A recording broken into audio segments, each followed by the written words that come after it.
Hello Libra! Welcome dito sa aking channel, Kapalaran 888. Welcome guys! Alamin natin kung anong messages, vibration, gabay, energy para sa inyong lahat. At ay last 2 weeks ng December 2023. Ito ay highlight lang. So, may mga daily tarot reading naman tayo. So, tingnan lang natin kung ano yung pwedeng mensahe sa'yo. Oh! Nako. Huwag natin kunin to kasi ano siya. Okay, yun. Shining stars. Libra. Ang galing. Bright in the skies. Okay. Woo. So, nakikita natin dito, Libra, na posibleng magkaroon ka ng pagkakataon sa last 2 weeks na to na makapag-enjoy. Pwede nakikita natin dito na may Librang magbabalik sa kanilang probinsya, sa kanilang pamilya, may mag-homecoming na Libra. Meron ditong yung parang babalikan mo yung mga habits nyo, like Christmas and New Year's habit nyo nung kayo ay bata pa. So, reunion, may ang tawag dito, may magkikita na Libra na magkaibigan, magkakapamilya. Mayroon din na makikita mo yung mga dati mong kaaway. Okay? But, sinasabi ng baraha sa'yo dito na masaya ka sa kung ano man ito na mangyayari within December 16 hanggang 31. And punong-puno ka ng motivation to start over. Parang ganun yung sinasabi ng baraha. Shining stars, bright in the sky. Masaya. Sobrang saya. And punong-puno ka ng hope and dreams. Wow, ang galing ng baraha mo, Libra. Okay. Tingnan natin. Pasensya na guys Ang sakit kasi ng baraha na to. Bago kasi siya.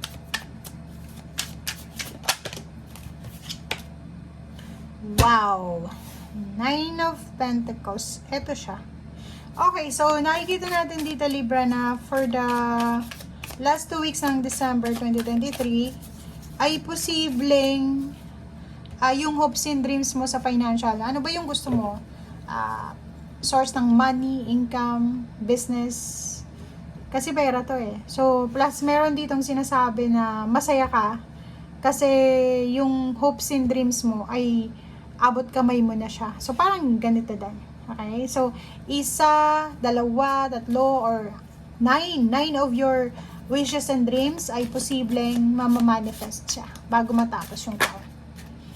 Wow! Good health, travel, progress, victory and success. Ang galing, Libra. Diba? So, sinasabi sa'yo dito ng baraha, kung halimbawa yung minamanifest mo ay pera, trabaho, negosyo, good health, travel, sasakyan, improvement, career change, career advancement, posible ito yung dahilan kung bakit ka sobrang saya. Wow.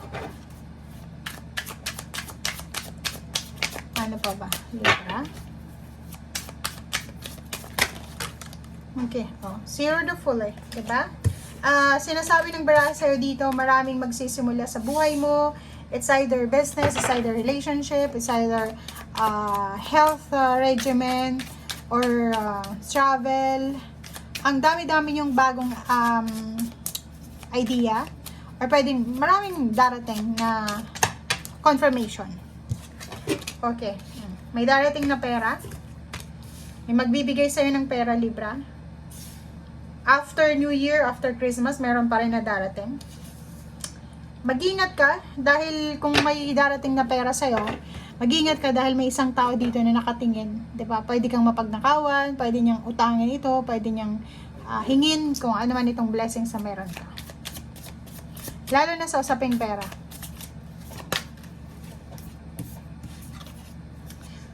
So it's confirmation dito, guys. Merong occasion talaga na isi-celebrate kayo. So, family occasion, may homecoming, may house blessing, may birthday celebration, may Christmas and New Year celebration, may wedding anniversaries, may kakasal. So, ang dami-daming events na pwedeng magdala sa'yo ng kaligayahan. So, itong 9 of Swords na to is parang Eto yung, ano eh, eto yung iba sa inyo dyan, overwhelmed na feelings to. Dahil sa sobrang busy mo, parang hindi ka makatulog, sleepless nights. So yun, masaya ka pero pagod yung katawan at isip mo. Okay, Two of Swords and then Two of Pentacles, sorry, and King of Pentacles. So sinasabi ng baraha mo dito, balanse. Balanse yung financial mo, and if ever man mo lang balanse yung financial mo, posibleng magkakaroon ng balanse ito. So maraming good news, maraming posibleng balita na pwedeng dumating sa'yo para maging balanse yung financial natin. Or kung wala naman na tangible, physical na pag pinag-uusapan dito, pwedeng trabaho. Like, sa trabaho, pwedeng magkaroon ka ng good news, diba? May good news dito, may message, may email, may mga working abroad, may mga endings, positive endings. Mayroon dito na posibleng kailangan mo yun, diba? So dito siya, sobra kang magiging busy and sobra kang magiging abala. So pagod yung katawan mo. Pero itong pagod na itong nararamdaman mo guys is hindi ka pagod dahil masama ang loob mo. Hindi ka malungkot dahil masama ang loob mo or may kaaway ka or kano pa man. Pagod yung katawan mo, hindi ka makatulog or hindi ka... Ayun, may mga taong ganun hindi makatulog sa sobrang saya. Sobra silang nag-iisip, advance, overthinking, parang ganun. Kasi hindi sila makapaniwala sa mga blessings na natatanggap nila. Oh. Six of Cups, marami kang, yun, same din dito, may magbabalik eh. Pwedeng babalikan nyo Libra yung mga pangarap nyo dati. Parang isipin nyo, pangarap ko lang to dati eh. Diba? So, relationship, maraming sa reunion, sa mga birthday celebration, Christmas celebration, New Year's celebration, reunion, marami kang mamimet na mga tao from your past. Okay? So, maraming magbabalik na alaala.